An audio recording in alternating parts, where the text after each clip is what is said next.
महादेव कहते हैं, एक अच्छे चरित्र का निर्माण हजारों बार ठोकर खाने के बाद ही होता है।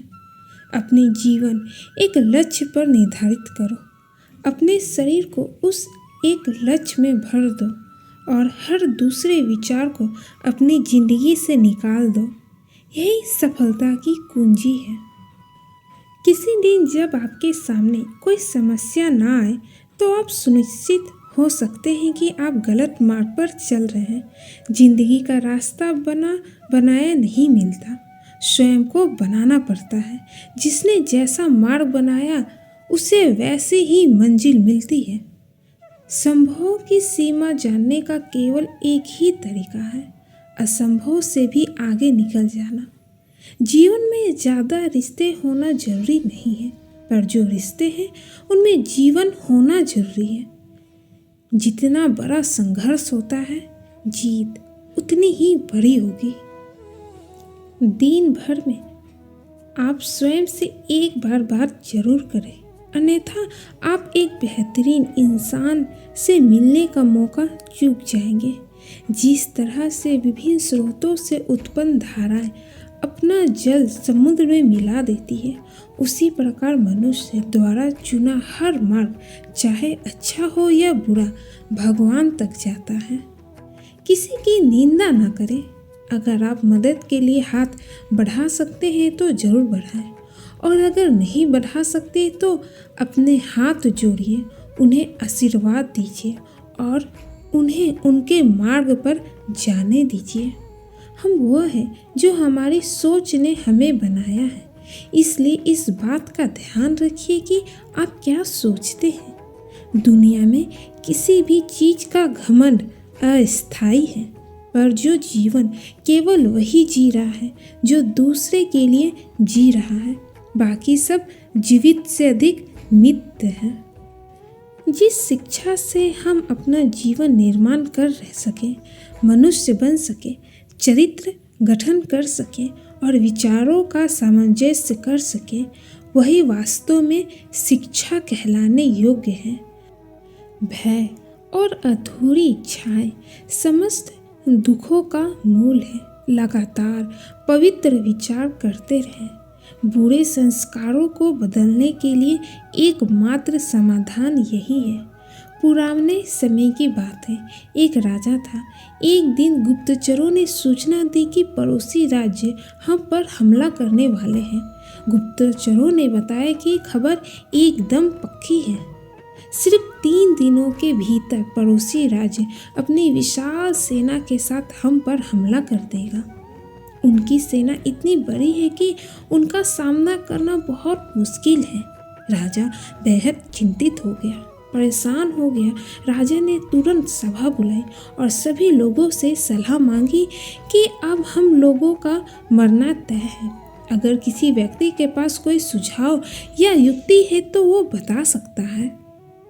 राजा के चतुर मंत्री ने कहा, अब जब जान पर बात आ गई है तो एकमात्र उपाय है कि हमें आज ही, अभी ही, इसी वक्त पड़ोसी राज्य पर हमला कर देना चाहिए। राजा बोला, मंत्री जी, हमारी सेना बहुत छोटी है, हम उनका मुकाबला कैसे कर पाएंगे। मंत्री बोला, पड़ोसी राज्य अभी युद्ध के लिए तैयार नहीं है। अगर हम अभी पड़ोसी राज्य पर हमला करते हैं तो पड़ोसी राज्य संभाल नहीं पाएंगे और हमारे जीतने की कुछ तो संभावना बनेगी। वैसे भी हम पर हमला होने वाला ही तो है। इतनी विशाल सेना है, हम यूं ही मरने वाले हैं। वो वैसे ही हमें 3 दिन बाद मारने वाले हैं, तो क्यों ना कुछ ना करने से हम ये कर सकते हैं। राजा को बात थोड़ी अच्छी लग गई। उसने तुरंत अपनी सेना को तैयार होने का आदेश दिया और उस राज्य के नागरिक भी सेना के साथ जुड़कर युद्ध में चले गए। पड़ोसी राज्य जो था, वहां तक पहुंचने से पहले एक पुल पार करना होता था। जैसे ही सेना वो पुल पार करके राज्य में घुस गई, राजा ने कहा, हम अपने पड़ोसी राज्य में घुस चुके हैं। ये जो पुल है, इस पुल को जला दो। और जलाने के बाद सेना को बोल दिया कि हमारे पास में अब कोई ऑप्शन नहीं है। सिवाय लड़ने के। अब हम या तो लड़ के जीत लें या फिर हम यहाँ मर जाएं। हमारे पास भागने का कोई ऑप्शन नहीं है। सभी सैनिक की अपनी पूरी क्षमता के साथ लड़े और पड़ोसी राज्य की बड़ी सेना को उन्होंने हरा दिया। इस एटीट्यूड के साथ में कि हमारे पास में अब कोई और ऑप्शन नहीं है, इस कहानी से सीख मिलती है कि जब आपके पास में रास्ता सिर्फ एक होता है कि अगर नहीं किया तो मर जाएंगे, बर्बाद हो जाएंगे, तो संभावना बढ़ जाती है। उसमें कामयाब होने की हर कामयाब इंसान का एक वक्त होता है जब उसको लगता है कि अब अगर मैंने कुछ नहीं किया तो बर्बाद हो जाऊंगा, और वो इस कार्य में सफल हो जाता है। महादेव कहते हैं, अपमान। कोई व्यक्ति दूसरे का अपमान क्यों करता है? क्या आपने कभी विचार किया है? वैसे तो हम भी बिना कारण बहुतों का अपमान करते हैं। हमारा अपना भी अपमान बहुत बार होता है। संसार का सारा व्यवहार एक दूसरे के अपमान करने पर टिका है। जैसे पति अपनी पत्नी का अपमान करता है, पिता अपने संतानों का अपमान करता है, नौकरी देने वाला अपने नौकर का अपमान करता है। अर्थात जो भी बलवान है वो निर्बल का अपमान करता है। यदि हम शक्तिवान हैं तो अपमान के बदले में लड़ाई करते हैं, और यदि लड़ने की शक्ति नहीं है तो हम अपमान सह लेते हैं, स्वयं को निर्बल और असहाय मान लेते हैं। हमें छोटे होने का एहसास होता है। ऐसा प्रतीत होता है जैसे कि हमारी आत्मा कुचल दी गई हो। लेकिन कोई किसी का अपमान क्यों करता है? वास्तव में हम किसी का अपमान करते हैं उसकी निर्बलता सिद्ध करने के लिए, ये बताने के लिए हम अधिक शक्तिवान हैं। अर्थात वास्तव में अपमान करने वाला स्वयं ही अपने आप को बलवान और शक्तिवान सिद्ध करने का प्रयास करता है। अर्थात उसे अपनी शक्ति पर भरोसा नहीं है। दूसरों को चुनौती देकर वो अपनी शक्ति पर विशाल प्राप्त करने की कोशिश करता है। क्या ये सच नहीं है कि जब हम किसी का अपमान करते हैं तो वास्तव में अपना ही प्रकट करते हैं कि हमें अपने बल पर भरोसा है?